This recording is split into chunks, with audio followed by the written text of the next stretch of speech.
Gloria al Señor. Bueno, hermanos, estamos muy contentos de poder estar en esta tarde retransmitiendo esta reunión a pesar de las dificultades, a pesar de los confinamientos, a pesar de los pesares. Sabemos que el tarde habrá otra reunión muy importante. Vamos a tener una reunión por primera vez con todas aquellas personas que hasta hace muy poco tiempo estaban asistiendo a la Iglesia Católica. Muchas de esas personas han salido y bueno, en principio han manifestado que no tienen el deseo otra vez de volver a congregarse en la Iglesia Católica. Muchas de esas personas nunca se han congregado en ninguna otra iglesia y lógicamente pues hay muchas preguntas, hay muchas dudas y por eso vamos a celebrar mañana lunes a las 7:30 de la tarde a través de Zoom una reunión para ayudar, para orientar, para, en fin, responder a todas las preguntas que puedan haber en estas personas, que muchas de ellas se acaban de convertir recientemente al Señor, están comenzando a leer por primera vez en su vida la Biblia y tienen mucha curiosidad y muchos deseos de aprender más del Señor. Así que pido por favor que estén orando para que esta reunión sea de bendición y podamos disfrutar de un tiempo bonito y conocernos, porque muchas de esas personas nos ven a nosotros, pero nosotros no les vemos a ellos. Y va a ser la primera vez que nos vamos a ver, que les voy a ver la cara a muchas de estas personas, y pido por favor que estén orando para que el Señor nos dé mucha sabiduría para dirigir esta reunión y para que muchas de estas personas puedan obtener la respuesta que necesitan pues para fortalecerse en la fe y para seguir el resto de sus días en los caminos del Señor. Vamos a orar en esta tarde, vamos a pedir la bendición sobre esta palabra que vamos a compartir, que sea de bendición, y vamos a abrir nuestros corazones a lo que el Señor en esta tarde tiene preparado para todos y para cada uno de nosotros. Vamos a orar al Señor. Padre Celestial, te doy muchísimas gracias en esta tarde, Dios mío, por este privilegio que nos das de estar aquí reunidos. Te pido, Señor, que tú toques nuestros corazones, que nos hables a través de tu preciosa y bendita palabra. Señor, en el nombre de Jesús pedimos que tú, Señor, dirijas este culto y que todo lo que hablemos caiga en buena tierra, Señor. Que tu nombre sea glorificado y levantado en alto. Y que tú en esta tarde puedas hablar a tu amada iglesia según la necesidad que tengamos, y que nuestros oídos, nuestros corazones estén bien abiertos y atentos para escuchar tu voz y aprender de ti. Ponemos este tiempo en tus manos, en el bendito nombre de Jesús. Amén y amén. Gloria a Dios. Se ha leído en esta tarde una porción de una de las cartas que el apóstol Pablo le envió a los hermanos de la iglesia en Tesalónica. Sabéis que tenemos 2 cartas de Pablo a esa iglesia, y también hemos dicho en otras ocasiones que esta fue la iglesia en la que menos tiempo estuvo el apóstol Pablo. Realmente, según los datos que tenemos, según la información que nos proporciona el libro de los Hechos, solamente estuvo en este lugar 3 semanas.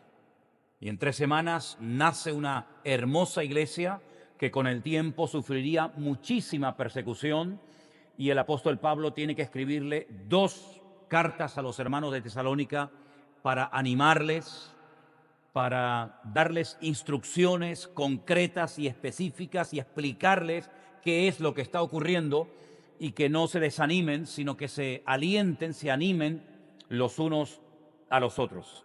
En ambas cartas el apóstol Pablo toca mucho el tema de los acontecimientos finales, habla o hace referencia al anticristo, a la venida del Señor, al arrebatamiento de la iglesia, a la resurrección de los creyentes, etcétera, etcétera.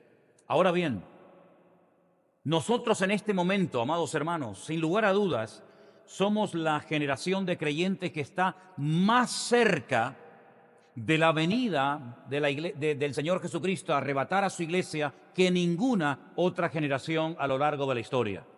Ya sé que a lo largo de estos 21 siglos de historia de la iglesia, los creyentes, no siempre, pero muchos creyentes, han estado siempre esperando al Señor, y la realidad es que aún no ha venido. Pero quiero recordarles las palabras de la Biblia que dice que el Señor no retarda su promesa. Según algunos la tienen por tardanza, sino que es paciente para con todos, deseando, anhelando que todos procedan al arrepentimiento. Pero no cabe la menor duda de que nos encontramos cada vez más cerca del fin. Cada vez nos encontramos más cerca de esos acontecimientos que leemos en el libro del Apocalipsis y que los conocemos como los famosos sellos, los caballos del Apocalipsis, las 7 trompetas, las copas de la ira, etcétera, etcétera. Si leemos la Biblia sobre todo este tema de los acontecimientos finales, la escatología bíblica, pues tenemos que ser honestos y realistas y decirle a todos, creyentes e inconversos, que lo que viene de cara al futuro no es nada agradable. No vienen tiempos de bonanza y de bendición y de tranquilidad y de paz, sino más bien todo lo contrario. Claro, nosotros los creyentes no tenemos que tener ningún temor, no tenemos que tener miedo, porque nosotros sabemos en quién hemos creído y nuestra confianza y nuestra fe está puesta en el Señor. Pero eso no quita que tenemos que saber que los tiempos finales serán tiempos difíciles, tiempos peligrosos, tiempos de guerras y de rumores de guerras, etcétera, etcétera. Muchos creyentes, yo creo, gracias al Señor a estas alturas, se han dado cuenta de que estamos muy cerca de los acontecimientos finales, pero lamentablemente muchos creyentes también, hay que decirlo, todavía no se han dado cuenta de lo cerca que estamos de las profecías que aún no se han cumplido, pero que están próximas a cumplirse.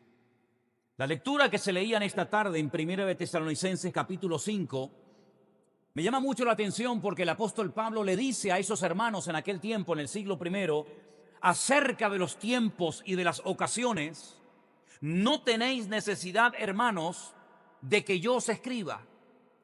Me llama la atención esta expresión de Pablo: no tenéis necesidad de que yo os escriba. Sin embargo, si hoy en día Pablo visitara las iglesias y viera cómo está la iglesia a nivel mundial, probablemente no diría lo mismo. Probablemente diría: acerca de los tiempos y de las ocasiones, sí tenéis y mucha necesidad, hermanos, de que yo os escriba, de que yo os enseñe lo que va a ocurrir. El apóstol Pablo habla de muchas cosas a lo largo y ancho de todas las epístolas que escribió. Toca muchísimos temas, todos ellos, por supuesto, interesantes, pero en más de 50 ocasiones, escuchen bien, en más de 50 ocasiones el apóstol Pablo habla clarísimamente acerca del retorno de nuestro Señor Jesucristo. Luego, él enseñó a la iglesia del siglo I y a toda la cristiandad a lo largo de estos últimos 21 siglos que Cristo volvería otra vez. Ahora, entre este momento actual en el que estamos viviendo y la segunda venida de Cristo y el arrebatamiento de la iglesia, hay muchas cosas que van a ocurrir en este tiempo final. Y esas cosas tenemos que conocerlas. Y no solamente conocerlas, sino saber poner cada cosa en su sitio ordenadamente. Porque ¿quién no ha oído hablar de la marca de la bestia, por ejemplo? ¿Quién no ha oído hablar del falso profeta, del anticristo? ¿Quién no ha oído hablar de la batalla de Armagedón? ¿Quién no ha oído hablar de los 2 testigos? O de los sellos, de las trompetas, ¿verdad? Del milenio. Muchos creyentes han oído hablar de estas cosas muchas veces. Pero lamentablemente, a la hora de poner en orden, en un orden cronológico, todos estos acontecimientos, muchos no saben. Y por eso es muy importante leer y leer y leer y escudriñar las Escrituras. Porque la Biblia, quiero decirles que nos da el orden exacto. No tenemos que inventarnos nada. No tenemos que esperar que un ángel del cielo descienda y nos diga: mira lo que va a ocurrir primero esto, en segundo lugar esto, en tercer lugar. No, sino que ya todo lo que el Señor quiere que sepamos lo tenemos en la Biblia revelado. Simplemente es cuestión de estudiar. Simplemente es cuestión de ver el orden de las cosas que van a ocurrir en los últimos tiempos. Así que hay mucha necesidad, por supuesto, de enseñanza y de instrucción en cuanto a temas escatológicos. Ahora bien, no solamente en el libro del Apocalipsis, sino en otros pasajes de la Biblia podemos ver que en los últimos tiempos el mundo espiritual, donde se mueven los ángeles, los serafines, los querubines, los arcángeles, los demonios, los principados, las potestades, las autoridades en el mundo espiritual, se van a manifestar de una forma muy contundente y muy clara. El mundo espiritual siempre previamente a un gran acontecimiento, ha sido como sacudido. Miren, por ejemplo, en el Antiguo Testamento, cuando el pueblo de Israel le queda poco tiempo para salir del cautiverio en Babilonia, allí hay un movimiento en el mundo espiritual que no era normal. De hecho, el profeta Daniel, cuando está orando y ayunando por 3 largas semanas, cuando él recibe la visita del ángel Gabriel, el mismo que se apareció siglos más tarde a María en Belén de Judea para anunciarle el nacimiento del Mesías, le dice que viene con un mensaje, viene con una revelación concreta y específica acerca de lo que va a ocurrir en su época y en los últimos tiempos. Y otro arcángel tremendamente poderoso, el arcángel que ha sido asignado para cuidar y proteger al pueblo de Israel, Miguel, le dice que ha estado peleando contra el príncipe de Persia, que en esa ocasión, en ese pasaje bíblico se refiere a Satanás, aunque utiliza este término, el príncipe de Persia, y que ha estado peleando, ¿verdad? Y que desde el principio de la oración de Daniel, su oración fue oída, pero no había venido la respuesta porque había en el mundo espiritual todo un conflicto, toda una batalla. Y esos conflictos espirituales que se llevan a cabo siempre antes de cualquier acontecimiento de envergadura, se van a volver a manifestar y el mundo espiritual va a ser sacudido en los últimos tiempos de una forma tremenda. De hecho, el libro donde más veces aparecen ángeles haciendo cosas extraordinarias es justamente en el libro del Apocalipsis. Ahora bien, el mundo angelical, el mundo espiritual no puede actuar independientemente de Dios. Es decir, para mover un dedo, por decirlo de alguna manera, tienen que estar bajo la cobertura y bajo la autorización de Dios. En Apocalipsis capítulo 6, a partir del versículo 1, hay unas palabras muy interesantes que yo quisiera leer en esta tarde para todos ustedes. Repito, en Apocalipsis capítulo 6, versículo 1 y 2. Vi cuando el Cordero abrió uno de los sellos y oí a uno de los 4 seres vivientes decir como voz de trueno, o con voz de trueno, ven y mira. Y miré, y he aquí un caballo blanco, y el que lo montaba tenía un arco, y le fue dada una corona, y salió venciendo y para vencer. Hay 2 pasajes en el libro del Apocalipsis que parecen que habla de la misma persona, pero nada más lejos de la realidad. Uno es el capítulo 6 y otro es el capítulo 19. En el capítulo 6 aparece un caballo blanco montado por una persona que no dice en el capítulo 6 de quién se trata, pero nos dice que el que lo monta llevaba un arco. Y la palabra arco en la Biblia siempre hace referencia, es un sinónimo de poder militar. Luego el que lo monta es una persona que tiene poder sobre ejércitos. Y dice que se le dio una corona, lo cual es sinónimo también de autoridad. Y salió venciendo y para vencer. En el capítulo 19 aparece también un caballo blanco, pero el que lo monta, la Biblia nos dice de quién se trata. Dice que en sus ropas lleva un título que dice Rey de Reyes y Señor de los Señores. Y todos sabemos quién es el Rey de Reyes y el Señor de los Señores, nuestro Señor Jesucristo. Amén. Por lo tanto, no podemos decir que el caballo blanco y el jinete de Apocalipsis 6 es el mismo de Apocalipsis capítulo 19. Nada más lejos de la realidad.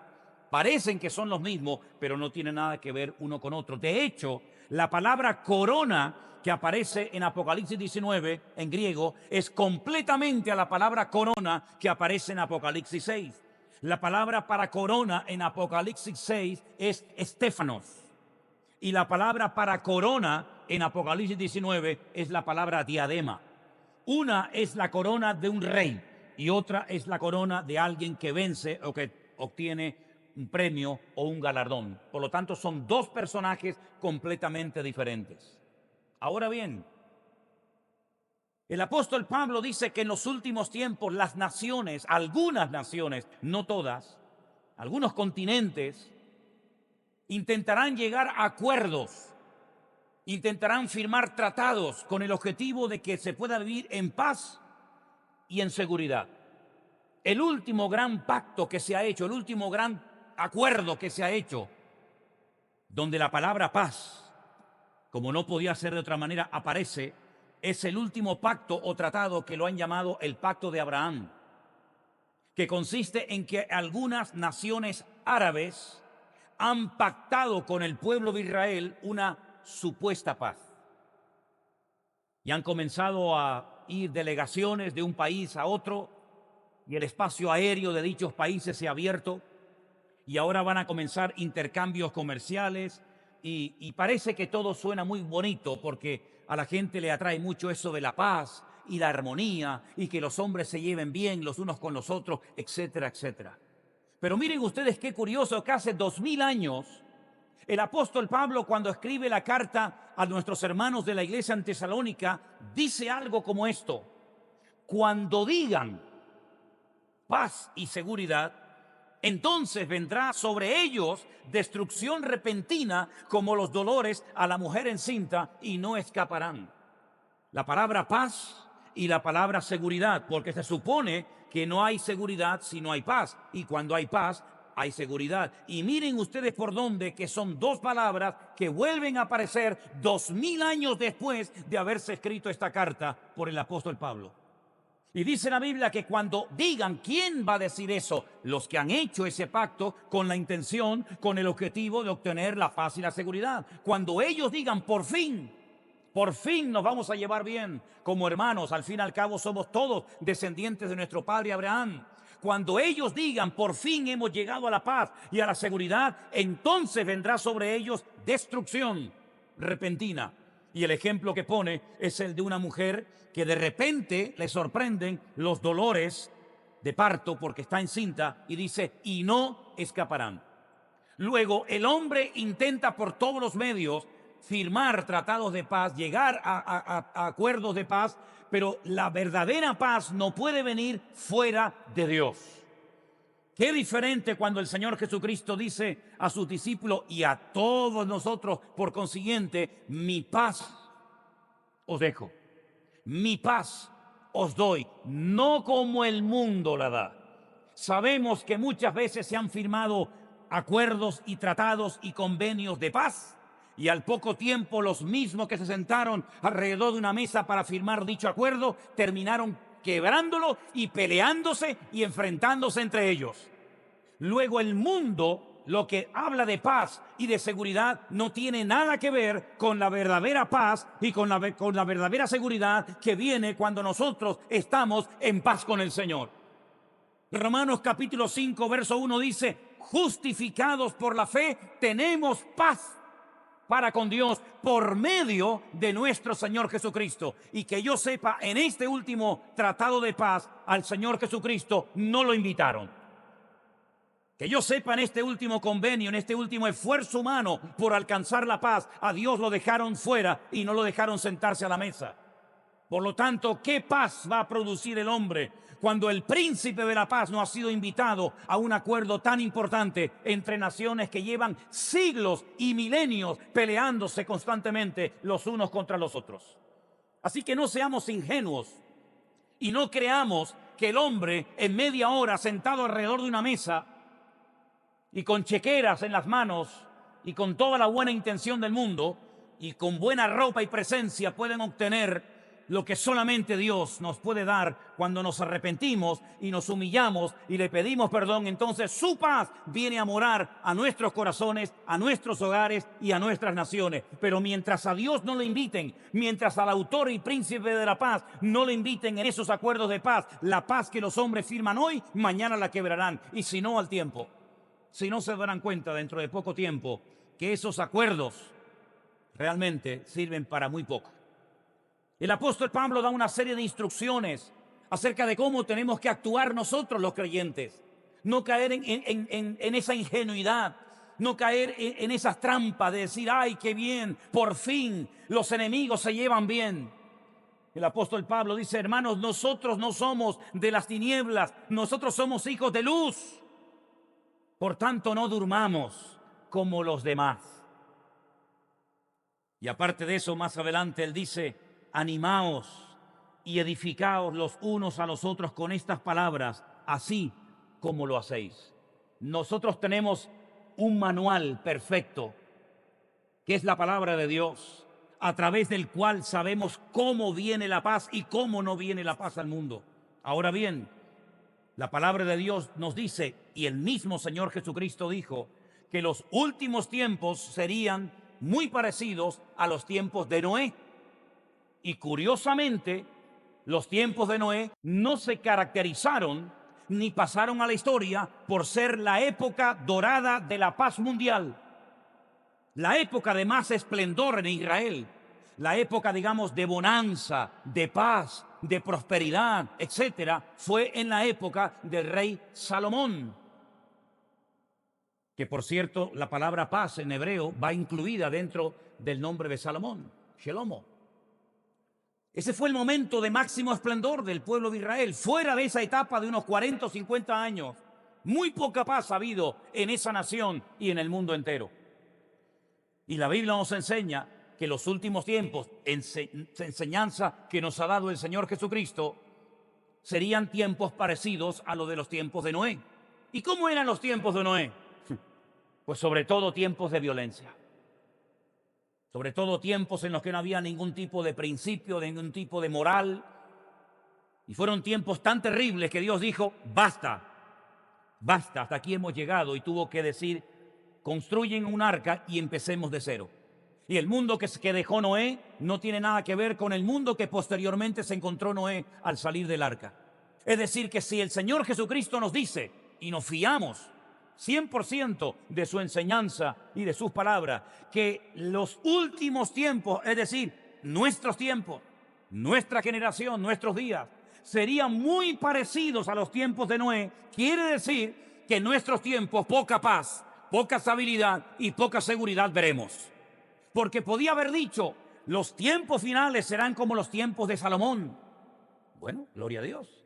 O como los tiempos del profeta Daniel, o como los tiempos de Malaquías, o como los tiempos de Nehemías, pero no, con todos los personajes, miles y miles de personajes y de acontecimientos en la historia bíblica, curiosamente nos dice que nuestra generación será muy parecida a los tiempos de Noé. Por eso es muy importante leer, por ejemplo, todo lo relacionado con lo que ocurrió antes, durante y después del diluvio. Porque la Biblia dice en Eclesiastés capítulo 1, ¿qué es lo que será? La respuesta bíblica es lo mismo que fue. Por lo tanto, para conocer lo que va a pasar en los últimos tiempos, hay que conocer lo que pasó en los tiempos pasados, porque es como un círculo. Y volvemos otra vez a los tiempos de agresividad, de promiscuidad sexual, a los tiempos de desastres, etcétera, etcétera, de inundaciones y de catástrofes, tal como hubo en la época de Noé. Pero gloria a Dios que en esa generación perversa, en esa generación que no era digna de la misericordia de Dios, destacó una familia. Destacó Noé con sus hijos, Sem, Cam y Jafet, con sus esposas y con su correspondiente esposa. Es decir, que como dice la Biblia, donde abunda el pecado, sobreabunda la gracia. Eso quiere decir que por muy mal que esté la situación en los últimos tiempos, el Señor siempre guardará a su remanente que han confiado y han obedecido a su palabra. ¿Cuántos dicen amén? Noé pasó por el diluvio, claro que sí. El arca se movió, sin lugar a dudas. Donde construyó el arca Noé y donde apareció el arca, hay centenares de kilómetros de distancia. Estuvo más de un año dentro de aquel barco, pero nunca le faltó el alimento. Ninguno de los que viajaban con él pereció. Ni siquiera animales murieron durante el período que estuvieron dentro confinados, curiosamente confinados dentro de aquel barco. Ni los animales murieron, de nada. sino que Dios lo protegió a él, a sus hijos, a las esposas de sus hijos, su matrimonio, su familia, y cuando salieron dieron testimonio de que Dios tal vez nos haga pasar por una tormenta, tal vez nos haga pasar por un valle de sombra y de muerte, pero podemos estar tranquilos porque su vara y su cayado nos infundirán siempre aliento. Gloria a Dios. Ahora bien, en Apocalipsis capítulo 6, versículo 1, dice algo muy importante que a veces la gente no se da cuenta. Vi cuando el Cordero abrió uno de los sellos. En la época bíblica no existían libros, existían rollos, existían pergaminos sobre los cuales se escribía, y luego en algunos casos se les ponía un sello, como ese que tienen ahí en la pantalla, para que nadie pudiera leer el contenido de ese rollo o de ese pergamino. En este caso, el libro del Apocalipsis capítulo 6, desde el capítulo anterior, nos habla de un pergamino que está sellado, que está protegido por 7 sellos.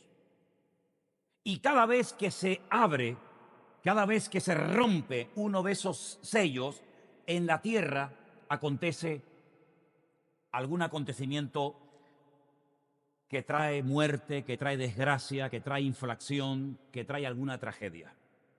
El inicio de los sellos marca el comienzo de lo que conocemos con el nombre de la gran tribulación o el tiempo de angustia de Jacob.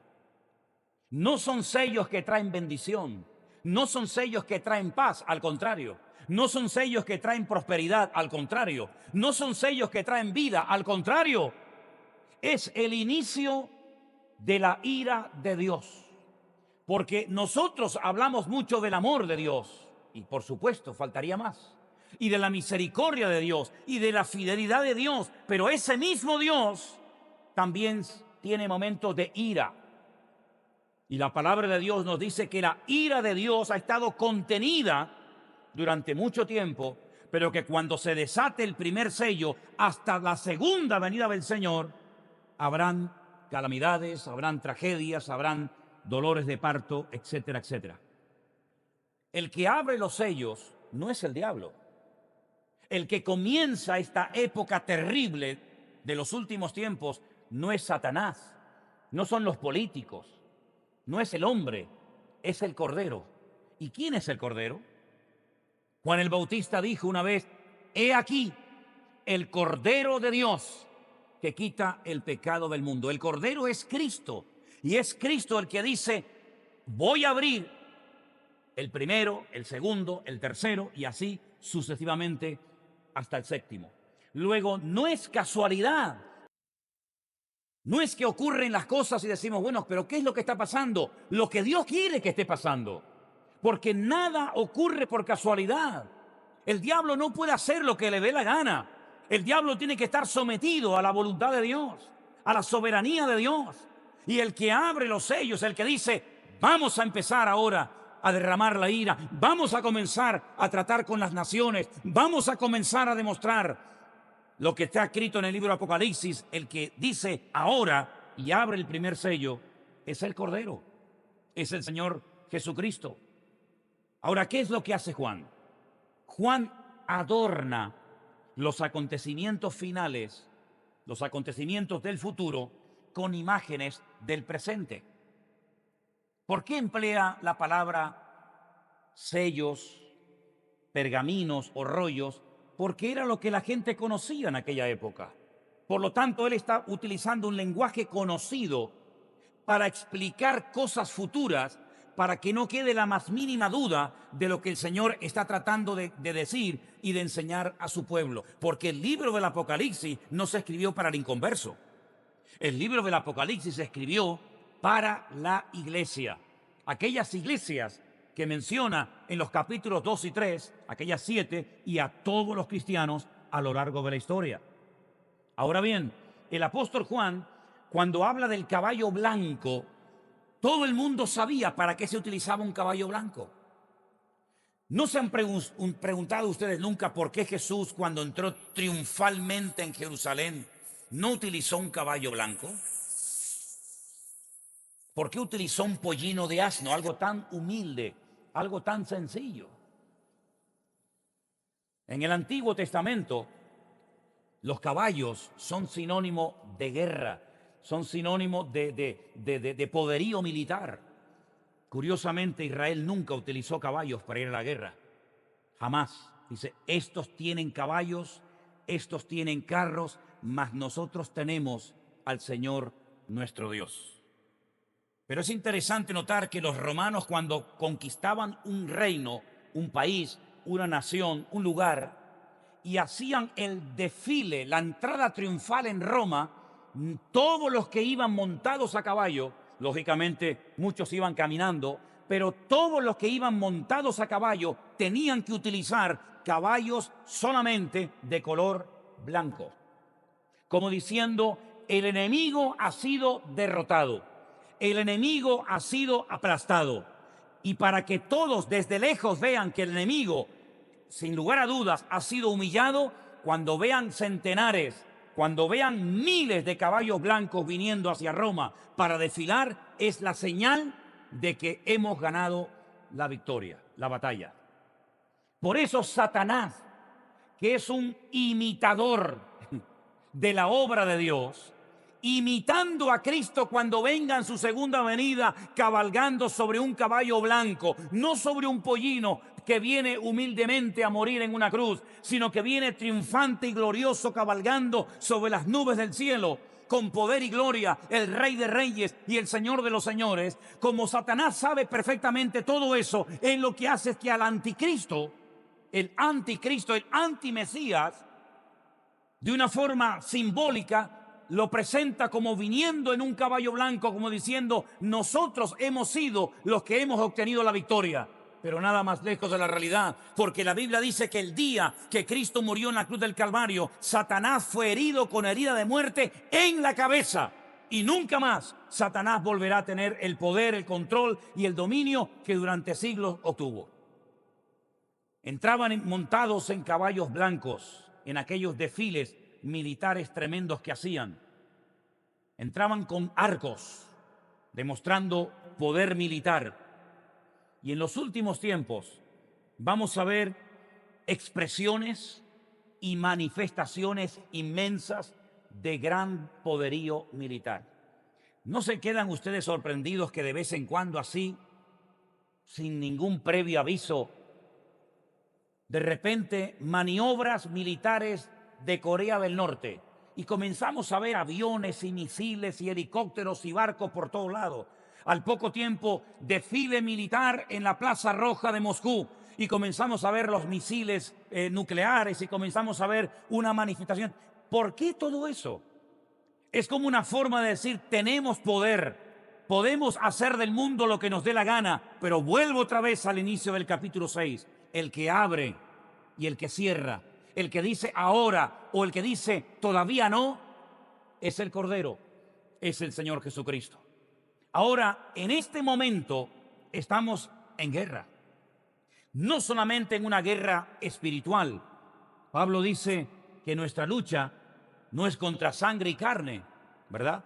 Sino contra principados, contra potestades, contra los gobernadores de las tinieblas de este siglo, contra huestes espirituales de maldad en las regiones celestes. No solamente existe ya esa guerra hace 2000 años, de ahí que Pablo diga, ponte el casco, ponte el escudo, coge la espada, Timoteo, pelea, esfuérzate, lucha. Sino que estamos en una guerra entre naciones, no solamente por la tecnología, no solamente hackeándose los sistemas informáticos un país a otro, sino que ahora hay una guerra entre algunas naciones por crear, por inventar cuanto antes mejor la famosa vacuna contra el coronavirus. Y esto producirá miles y miles y miles de millones de dólares de ganancia a la nación, que primero puede decir, nosotros tenemos la vacuna, el antídoto para vacunar a 7.500 millones de seres humanos, lo que nunca jamás en la historia se ha producido, porque hay que vacunar a todo el mundo, pequeños, grandes, todo el mundo tiene que ser vacunado. Y ahora hay toda una guerra comercial entre las grandes industrias de la farmacia por inventar lo antes posible una vacuna. Sin embargo, aunque hoy existiera esa vacuna, el mundo seguiría su cuenta regresiva. Porque la vacuna puede solucionar el problema con un virus, pero no puede impedir que lo que dice la palabra de Dios se cumpla. Y cuando inventen, que la van a inventar, sin lugar a dudas, cuando inventen la vacuna contra el coronavirus, al poco tiempo, el mundo otra vez comenzará a tirarse de los pelos y a volverse loco y a rasgarse las vestiduras, porque saldrá otro virus o saldrá otra enfermedad, aún tal vez peor que esta, que todo el mundo está experimentando. ¿Por qué? Porque el que tiene el control sobre la tierra no es el hombre, no son los políticos, no son los banqueros, no son los científicos, sino es nuestro Dios. Y nuestro Dios nos enseña perfectamente que los últimos tiempos serán tiempos muy complicados, tiempos muy difíciles, y una de las cosas que se están produciendo, digamos, en tiniebla, como debajo de la mesa, es lo que todos conocemos y hemos hablado muchas veces acerca de un nuevo sistema, de un nuevo orden mundial, donde todo va a cambiar. La medicina, los trabajos, la economía, de hecho hasta las iglesias ya están cambiando.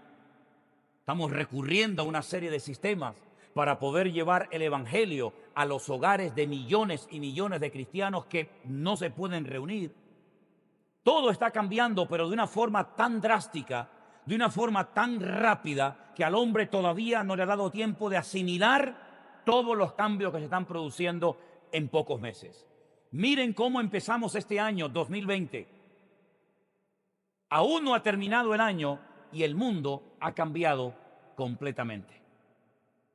Y nunca más volveremos a lo que llamábamos normalidad, sino que la vida cambiará radicalmente para todos a partir de ahora.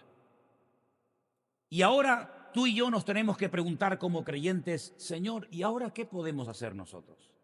Porque el Señor no permitió que naciéramos en el siglo I y conociéramos a Cristo y a los apóstoles y formáramos parte de una de las iglesias de la Biblia y fuéramos muertos o torturados como miles de cristianos murieron en aquel tiempo.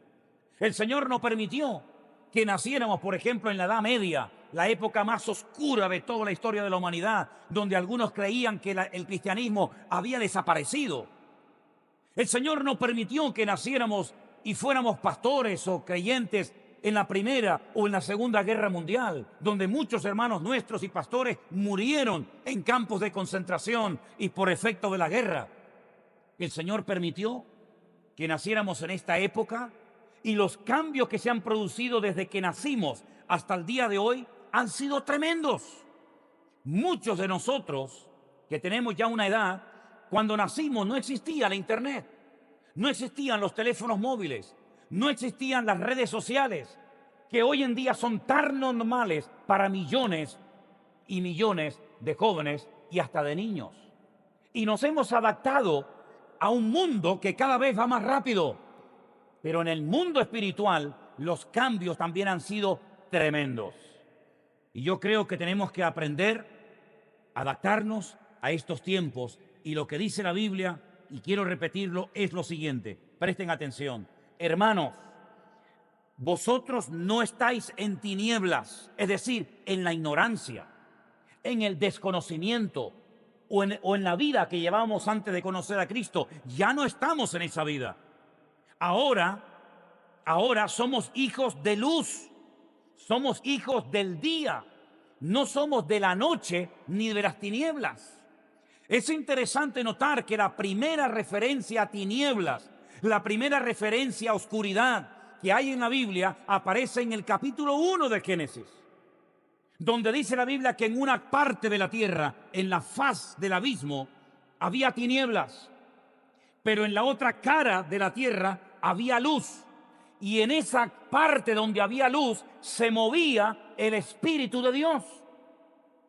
Había oscuridad, había desorden, había tinieblas, había caos, pero el Espíritu de Dios, literalmente dice en el texto hebreo, revoloteaba, se movía en la parte donde había luz.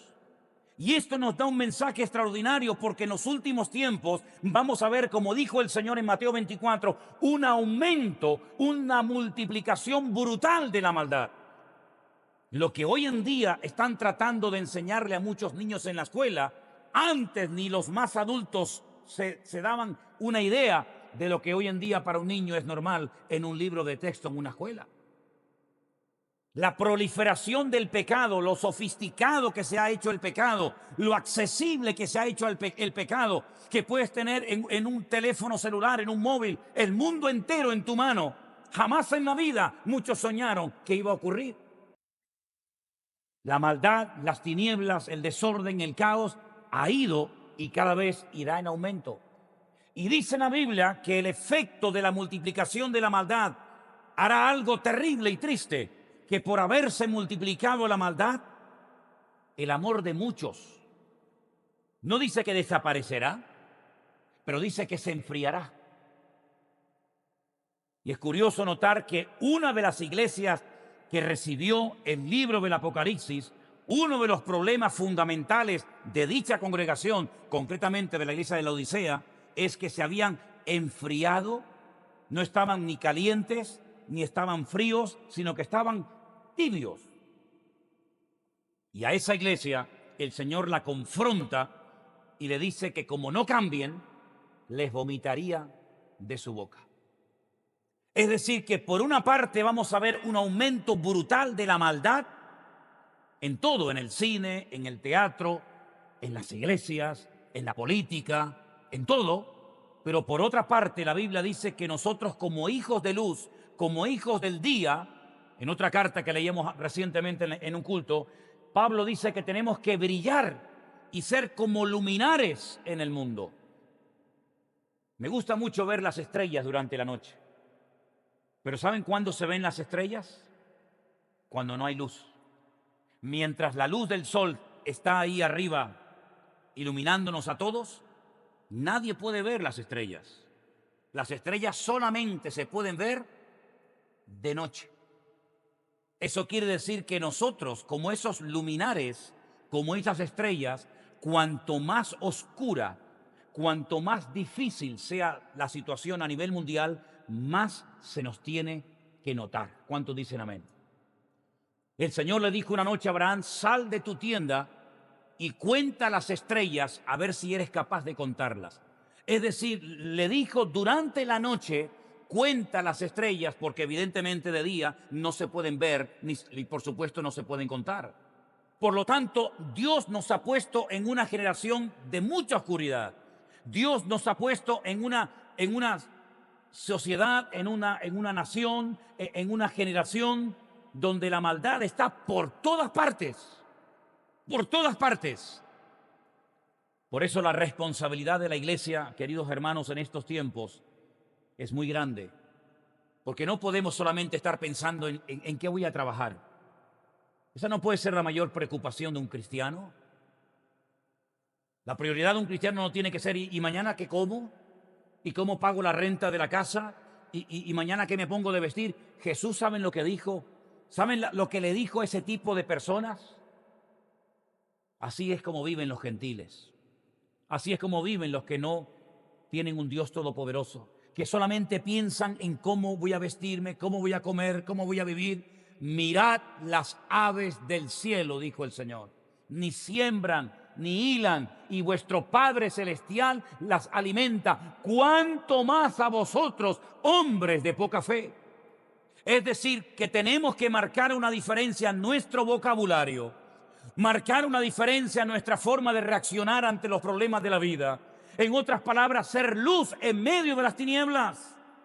Y después dice: porque los que duermen, de noche duermen, y los que se embriagan, de noche se embriagan. Es curioso notar que en la justicia hay un agravante, que es la nocturnidad. Y se dice que durante la noche es cuando más asesinatos, cuanto más robos y cuanto más cosas feas ocurren. Camuflándose en la oscuridad de la noche, el ladrón, el asesino, el secuestrador, pues intenta pasar desapercibido y no tanto a la luz del día, ¿verdad? Y el Señor Jesucristo dice que hay personas que se han acostumbrado a vivir en la noche, se han acostumbrado a vivir en las tinieblas, se han acostumbrado a vivir y a revolcarse en el pecado y llegan a un punto hasta que se deleitan y presumen de lo que hacen. Pero Pablo, o mejor dicho, el Señor a través de Pablo dice, pero nosotros no somos así. Nosotros no somos ni de ese mundo, ni de ese estilo de vida de oscuridad y tiniebla, sino somos del día y somos hijos del día. Y por eso termino diciendo, ustedes, por lo tanto, sean sobrios.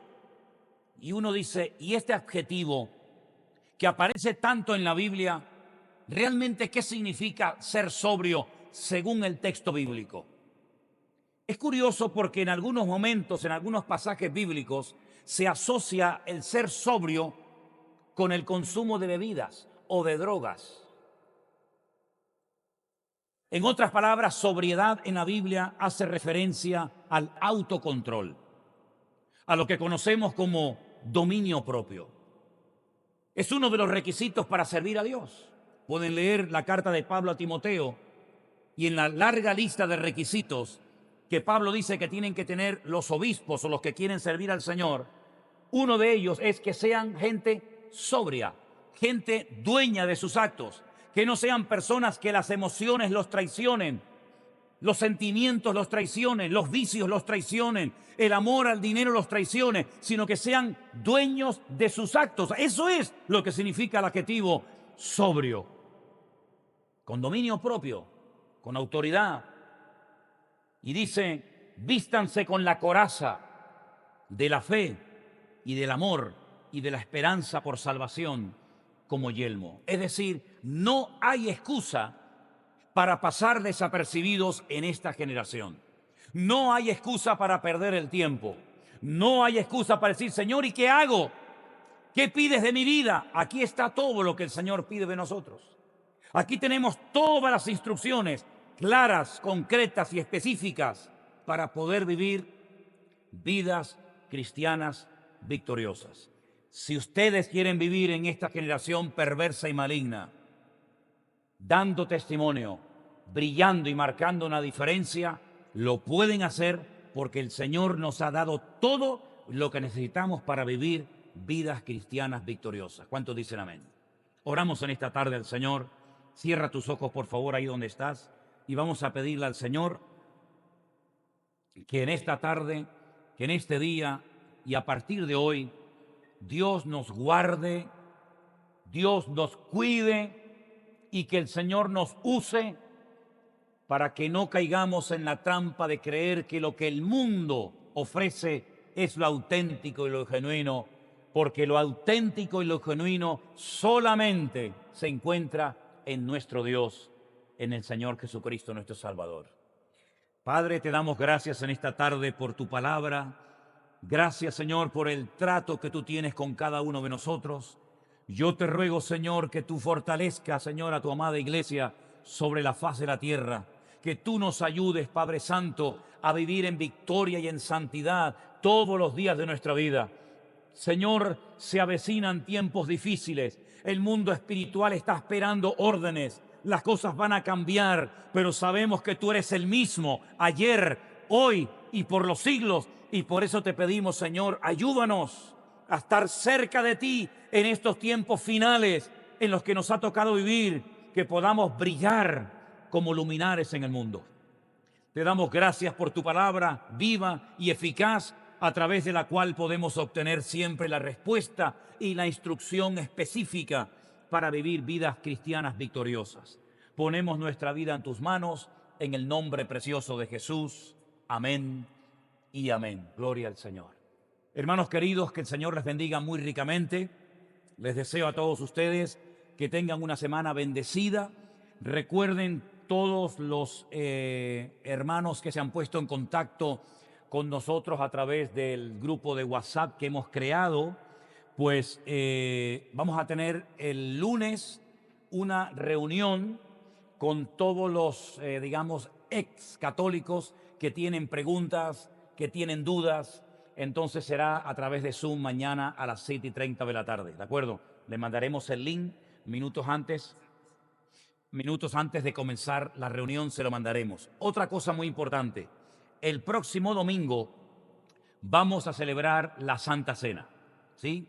Partir el pan y el vino, recordando la muerte, la resurrección, la venida del Señor. Entonces, a todos los hermanos que no se pueden congregar, a todos los hermanos que nos ven por las redes sociales, les animamos, como lo hemos hecho ya muchas veces, que por favor tengan preparado en sus casas el pan y el vino para que cuando llegue el momento de participar juntos lo podamos hacer. Será el próximo domingo, Dios mediante.